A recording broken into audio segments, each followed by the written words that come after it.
Outreach is tougher than ever. The market is skeptical and numb. Tools are getting harder with their restrictions, and the barrier to entry is low. So what can you do? I've been doing outreach for over 7 years now, and I work at a software company that specializes in outreach as well. And one thing is concrete, is that it's always been about the message. Hey, if you're new here, my name is Rashid. I'm a growth marketing lead at a bootstrap software company. And in this video, I'm going to show you how to create an outreach message that gets replies. Outreach often gets a bad rep, right? And it's easy to see why. It can test your patience when you're getting bombarded with these countless DMs and cold emails. I've been there too, okay? The struggle of wanting to connect without coming off as spammy or irritating.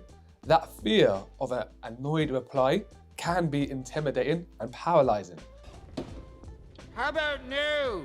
However, outreach is the fastest out of all the cost-effective options out there to generate new sales. And new sales are the lifeblood of businesses, as you all know. I believe cold outreach is the missing ingredient that can drive business growth. The reality is, time and again, I found with content that is excellent for building a personal brand, but it doesn't generate leads and sales nearly as fast and quickly as consistent and effective cold outreach. So why not have the best of both worlds? With cold outreach, when done right, is about proactively engaging with your market. It's opening the door for them and letting them know that you're willing to help. And it's developing a process that will put conversations on the calendar every week. The thing about cold outreach is, no matter the platform, the messaging matters, right? How you craft the outbound message will determine if your strategy succeeds or becomes an annoyance to the market and your audience. Over the years, I've identified 5 key elements that should be in the heart of any effective messages. These foundations are drawn from the best sales, marketing, and copywriting books and actually tested in the real world. The key is to keep things simple and stick to these proven fundamentals. By fusing the classic frameworks like AIDA, attention, interest, desire, action, and PASS, problem, agitation, and solution, you make your messages truly resonate. When you master the 5 elements, right, and apply it to your outreach, your messages will stand out and grab your prospect's attention. So let's dive in and see how we can craft a compelling message for you. Let's start with number 1, your niche. So let me dive in quickly with this one. I know it's a bit boring, but this is so important because you can't be everything to everyone. You just can't. From my experience, targeting everyone with a general offering dilutes your message so much that it ends up resonating with no one. For effective outreach, starting with a niche is actually crucial. Everyone hates this part, even me. It's very boring. However, I'm a big advocate for niche-focused messaging because I consistently see a big difference between those who have a well-defined niche and those who do not. Regardless of your customer's industry, size, seniority level, or location, it's important to define your ideal client profile, often known as the ICP. So without a clear niche in your messaging, you won't attract any interest in the first place. When crafting your messaging, make sure it's centered around your ICP and is specific. This targeted approach will make your outreach far more effective, okay? You need to reach the right person with the right problem at the right time with the right solution. Finding that person means answering a bunch of questions about them. These are: who needs your services? What sort of client are you capable of serving? What sort of problem are they facing? Why can't they resolve it themselves? What sort of solution are they likely to pay for? So from those questions, what you need to do is identify common characteristics, qualities, and patterns, and then drill them down into that one segment and define it completely. What that means is, what industry are they in? What's the company size? What is their job title? What role or job title at your target company chooses to buy from you? What are their demographics? For example, their location. What sort of revenue does their company make? What are their day-to-day duties? What challenges do they face? How do they make buying decisions? How does your solution impact their day-to-day? So that's how I would approach it. When I first tried to figure out my niche or targeting my niche for my outreach, I couldn't find anything clear enough. But after years of practicing, I kind of figured out those kind of questions really helped me when it comes to niching down my messaging. So now that you got that out of the way, let's dive into the actual messaging and part 2, which is pain points, stressing the challenge. This is the most important part of your message. This is the meat of the message, the hook, right? Let's be real. People don't buy from you because everything in their life is perfect. They buy to solve a problem or relieve some kind of discomfort, right? Your product or service helps them move from an undesirable state to a better one. At the end of the day, you've got to think about it this way. Why do people buy things? People don't buy features, they buy outcomes and certainty. They want to go from a problem to a solution. The specifics of how you do it doesn't matter. It's not important how you deliver your solution. It's not important to them. It's the result you provide is the most vital part. They just need to know that it works. So how do you do this? First, remember that you need to hook them in. You have, I'm not kidding, 2 to 3 seconds to catch their attention. Start with a short, eye-catching hook. To make your hook more effective, use this technique called a pattern interrupt. This strategy involves presenting information in a fresh and unexpected way, which stimulates the brain's ventral tegmental area, often known as the VTA. The VTA is part of the brain that responds to novelty and releases dopamine, a chemical associated with pleasure and reward. By using a pattern interrupt, you can break the usual flow of the reader's thoughts and make your message stand out. This unexpected approach catches their attention and keeps them interested. Essentially, when the brain encounters something new and intriguing, it's motivated to explore further, driven by the potential rewards of new experiences. So, as you know, the inbox is so full with everyone else's messaging, you need to kind of stand out from the rest. So how would you do this? First, highlight the challenge. Focus on the X challenge your audience is facing.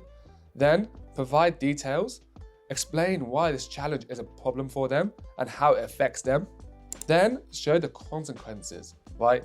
Illustrate the cost or issues associated with not addressing the challenge. So here are some examples to engage them that worked for me. First is relevance and relatability. Ensure your message resonates with the prospect. Being relatable means addressing their specific concerns and needs. You then want to build instant rapport. So craft your message to create immediate connection by focusing on solving the prospect's immediate problems. The goal is to keep them reading the next line and the next line and the next line. Another way is storytelling. This worked for me like a charm. Stories create a connection from the bat, as people can relate to them, obviously. Share a brief, captivating story that ties into your message and grabs attention. Another way is a creative opening. Start with a bold statement or unique observation to make an impact. Another one, which is my favorite, is humor. Use light humor to engage them and leave a positive impression. And another way you can try something out is contrast and contradiction. So introduce a surprising contrast to spark their curiosity and make your message stand out. So for this section, remember the following. Avoid any jargon or buzzwords. Keep your language simple and clear. You also want to keep it concise, okay? Be brief and to the point to maintain interest. Just a quick reminder, if you're enjoying this video so far, it will be a huge help if you tap that like button and hit that subscribe button, as it would really help me get my content out there. Would hugely appreciate it. Let's move on to the next section after pain point, which is your solution. So once you've outlined the problem in your outreach message, it's time to shift the focus to the solution. The goal here is to capture interest with a compelling offer. Merely mirroring your competitors won't cut it. Focus on the outcomes and the benefits. What are you delivering to your customer? If your initial thoughts was about offering your expertise or a superior product or service, you're missing the point. These are features, not benefits. While offering a high quality service or product are important to your customers, your market care more about the tangible value you provide to them. What you need to do here is the following. Articulate your value. For your outreach to be effective, it needs to intrigue your prospect and differentiate from your competition. Don't just repeat what others are saying, highlight the specific results and outcomes you deliver. This means presenting a clear, specific, and logical benefits that blend emotion as well. Be specific and unique. Clearly show what you do and the specific results your clients can expect. Show them the dream outcome. Avoid any generic statements and instead spotlight what sets you apart. Explain how your product or service directly benefits the customer. Make these benefits tangible and easy to envision. Illustrate the positive change they will experience. Next, what you also want to do is spark curiosity. Showcase the real benefits that will make them eager to learn more. Generate interest with compelling, unique points that resonates to their needs. What you really want to do is have them react like this. You had my curiosity, but now you have my attention. So overall, that's how you create your UVP. So it's all fine and dandy talking about this, but let's put it into practice, okay? Instead of saying, we help X to grow their business by X, say this: we help niche struggling with pain point due to challenge or roadblock by putting solution in place to achieve outcome by X percentage in X time frame, eliminating struggle with current problem while enable them to achieve worthy future desired outcome. This is the difference between having a benefit-focused message rather than a featured-focused message. So with that said, let's move on to the next section, section 4 of your messaging, which is credibility. A strong form of social proof builds trust. It's used to prove that your claims are true. Without evidence, the market is less likely to believe your claims, and the lower the lead to opportunity will be. In an era flooded with information and choices, people are naturally skeptical about where they invest their time and money. When people see others benefiting from your product or service, they are more likely to engage, creating a reinforcing cycle that makes it one of the most effective forms of marketing. Here's some ways of how you can include it into your copy. One way is name dropping the companies you've worked with. If you work with like big companies that are known in your market, it really does help your messaging. Another way is add success metrics or stats on what customers achieved. Invite them to see social proof on your website or LinkedIn profile or any social profile you have. So people want to work with credible companies that have a track record. Make sure you include this in your copy. So next is number 5, a compelling call to action. So this is the last part of your messaging. Crafting a strong call to action is key to your outreach. Think of it as the bridge that ties everything together. Take the time to plan it well. Your call to action should be crystal clear and centered around one specific action to increase the likelihood of the prospect following through. The call to action should be clear, easy to understand, not overcomplicated, and only be one ask. It should provide that what's in it for me element that entices them to act. Have that call to action that avoids skepticism. Here are some examples that I think would really work for you. A simple walkthrough on how you can do X by doing X. An action plan to show how X will get the results. Review market opportunity on how it can help you with X. Short, brief 30-minute conversation to show the right strategies to take advantage of X. A short product tour to show how it can solve X problem. So what you want to do here really is change the whole positioning to be valuable for the prospect by making it all about them. So make sure when you do a CTA, you ask yourself these kind of questions. What are the value drivers? Why should they turn up to the call? Are you going to teach them something? Are you going to give them access to exclusive insights? So as you can see with these kind of questions, you want to make it value driven and make it come from a place of service. The key above all else is adding value, insight, and information to prospects free of charge without pressure or risk. So those are the 5 steps for creating a killer outreach message. These are the core, the DNA of the message, but it doesn't stop there. You also need to have this in place for your outreach message to work for you. First is the money is in the follow-up. Skipping this step means missing out on opportunities and leaving money on the table. You see, messages fly by and people's focus is short. The real money comes from following up.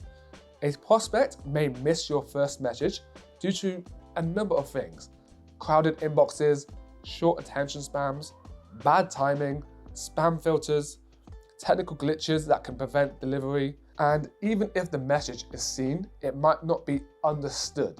Follow-ups are essential to increase the visibility, clarify intent, and ensure your message isn't overlooked or forgotten. So what you need to do here is avoid bland follow-up messages like thoughts with a question mark or checking in.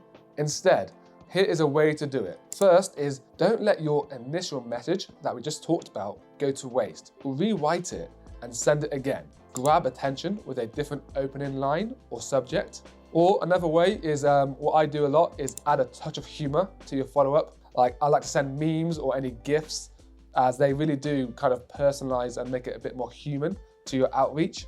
You'll be surprised when you do this. Jokes can work wonders. What you also need to do is limit yourself to 2 to 3 follow-ups max. Being overly persistent can actually backfire. If you still don't get a response, give it a break and try again in a month. So try those steps, they worked for me. What you want to do is skip the generic, just bumping up my previous message. Another process you need to have in place is to measure the success of your outreach message. There are 2 ways to increase your prospecting results: increase the volume or increase the conversion rate. Doing both in tandem is where the real magic happens. But the hardest out of the 2 is the conversion rate. This requires a little bit of creativity and a lot of testing and measuring. A 3% conversion rate is the magic number. If 3 out of 100 people turn into a conversation, you're not far away from a successful outreach message. Let's break down the 3% quickly with this example. Let's say you have 7,000 contacts, which turn into 221 leads, 8 clients with an average order value of $5,000. That's 40,000 new revenue. This shows the power of the 3% and the compound effect. The key is to consistently test messaging copy. What I do is I use this Google Sheet to test and measure my outreach messaging copy. You can grab a link in the description. A 3% conversion rate can be all it takes for a successful cold outreach campaign. It compounds over time to drive that significant revenue growth. Yet many get only under that 1% conversion rate because they focus on volume over quality, burning prospects and wasting time.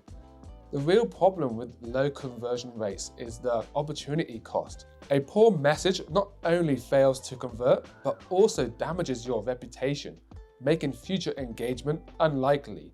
The goal is to make a strong impression, so even if the prospects aren't ready to buy now, they remember and respect your message and outreach. Okay, putting it together. 1. Niche. 2. Pain point. 3. Solution. 4. Evidence. 5. Call to action. Then following up and measuring the success of your outreach message. With that said, here are some quick tips that you should not forget. Do keep your messages brief as possible, stripping out all unnecessary words and phrases in one ruthless final edit. Use casual human language. Stick with conversational tones. People want to connect with people, not corporate robots. Focus on one call to action. Ask them to do one thing, not 3. Experiment with formats. People respond in different formats, so mix it up. Start with a casual message to build rapport, then follow up later with the targeted outreach. This approach feels a little bit more authentic. Do not overdo the jargon. Trying to sound overly professional can make you come off as a distant and out of touch. Speak clearly and avoid any corporate lingo. Don't stuff your message with links and attachments. This screams spam and can be a major turnoff. Don't bombard with content. Sending your latest articles or videos unprompted isn't helpful. If they want it, they would find it. Don't fake it. Don't say you've researched their company or read their content if you haven't. It's the fastest way to lose trust. So there you have it. Combining a few proven copywriting techniques with a solid marketing strategy can really help make the most of your cold outreach. It's simple, but doesn't mean it's easy. Like anything worthwhile, it takes consistency, patience, and persistence. Hearing no often more than yes is normal, but that's just part of the process. Remember this, great messaging can leave a positive impression, and first impressions matter and can lead to opening the door for future conversations. Above all, reaching out with genuine value is a meaningful effort. The commitment that sets you apart in a crowded market.